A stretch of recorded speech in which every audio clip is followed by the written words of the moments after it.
One of the great things about being a Cowboys fan is every year at Thanksgiving, you are guaranteed a Cowboys game. And for people like me who grew up in the state of Texas, you plan the meal around game time for the Cowboys. Minnesota Vikings and the Dallas Cowboys from Texas Stadium. And John and I will be back for the opening kickoff when this Fox NFL special continues. The 1998 Vikings were on a path to be a historically great team, at least from an offensive perspective. We were chasing the all-time scoring record, which was important to them. Randall Cunningham comes in and plays lights out. And Jake Reed opposite Chris Carter, Hall of Famer in the slot. That was a tremendous offensive group. But the secret sauce, if you will, was Randy Moss. Hi, Mom. Happy Thanksgiving.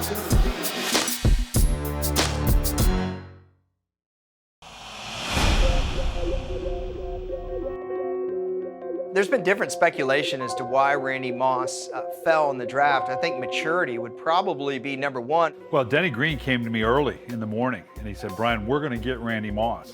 And I thought, there's no way we're going to get Randy Moss. We were picking at, 21, 22, and Randy Moss, he was going to be a top 10 pick. At that point, Michael Irvin was in year 11. A lot of people thought, boy, Randy Moss could really help out Troy Aikman. He was available for Dallas to take him, but those character questions had Jerry Jones going a different direction. Denny knew all along that Dallas wasn't going to take him. And I don't know how he knew, but this is the way Denny Green operated. He was a brilliant personnel man. Jerry was so nervous after dealing with the problems with Michael Irvin and all of the different run-ins with the law that the Cowboys on the Super Bowl teams had.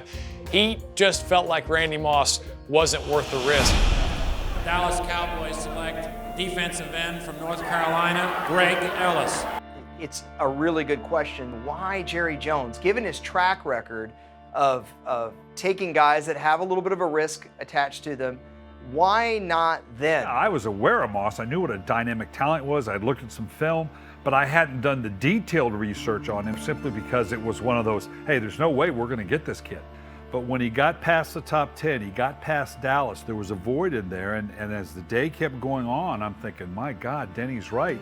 We ended up with Randy Moss. The Minnesota Vikings have selected wide receiver from Marshall University, Randy Moss. I can't even tell you who we drafted the rest of the draft. I just was so excited. I went back to go back and look at all the film and really dissect what this guy was about and then get back on the chalkboard and kind of figure out how we're going to get this guy the ball because he was a tremendous talent. I'm going to come here and try to do the best I can to rip the NFL up. Robert Smith is back from Minnesota. And he is throwing it back to Cunningham, the old flea flicker. The flea flicker call was an excellent call by Brian Billick. When you've got that kind of talent, you have kind of a lot of leeway to do a lot of things. It's not like you could configure deep just to take away the deep ball because our running game and Chris Carter would have carved you up. And if you do a play fake or a flea flicker where you're running to Robert Smith, the defense has to honor it. So it seemed like a fun thing to start off with. Open is Randy Moss, and in the end zone is a Minnesota touchdown.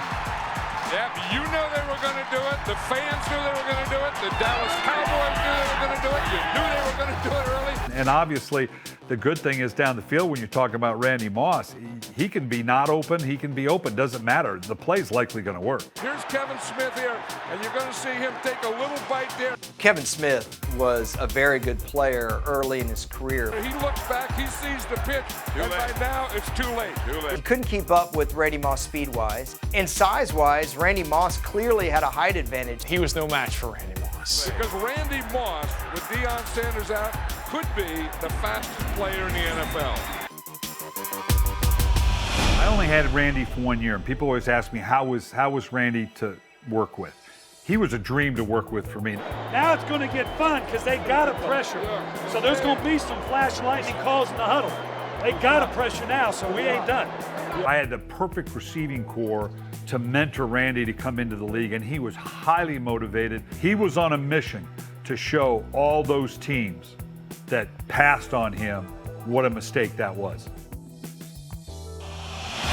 Here's Cunningham back to throw it and going deep, and he's got Moss. Second touchdown's what I would say was Randy Moss-esque. We were really beginning to understand that two guys on Randy Moss did not mean he was covered. You can clearly see that Randall Cunningham is just throwing the ball up and letting Randy run under it. And there's a flag on the play, and Moss has caught the pass and is in the end zone anyway. touchdown. Just throw it as far as you can. This guy is amazing. Randall Cunningham was telling us last week that Moss just tells him, hey, dog, just chunk it in the end zone. That's exactly what he does. And we had touchdown number 2.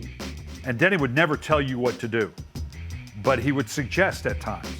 And I remember Randy would make some kind of play, and he'd go, Brian, I don't want to tell you what to do, but I'd do a whole much more of that if I were you. 1st and 10, Minnesota. Clock ticking down to in the 3rd quarter. They lead by 10. The Cowboys showing blitz. Randy Moss's 3rd touchdown I would qualify as unfair. That wasn't the play call, that little one-step hitch. But Randall saw the matchup and see that they had over-rotated. There was no help over the top. And he and Randy just kind of looked at each other like, I can't believe they're doing this. How about I just give you the ball? Randy Moss breaks a tackle, and Randy Moss races down the sideline, and Randy Moss just outruns everybody into the end zone. He is incredible.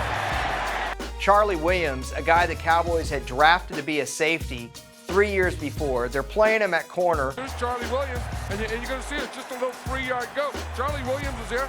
He makes a poor tackle or no tackle. He overran the play. And Moss, that was the thing.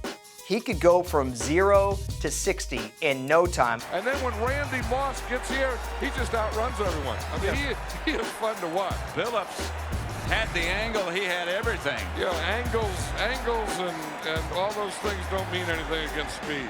We knew the Cowboys were going to have a hard time stopping the Vikings that day, but had no idea that Randy Moss was this good. 3 catches, 3 touchdowns, 163 yards.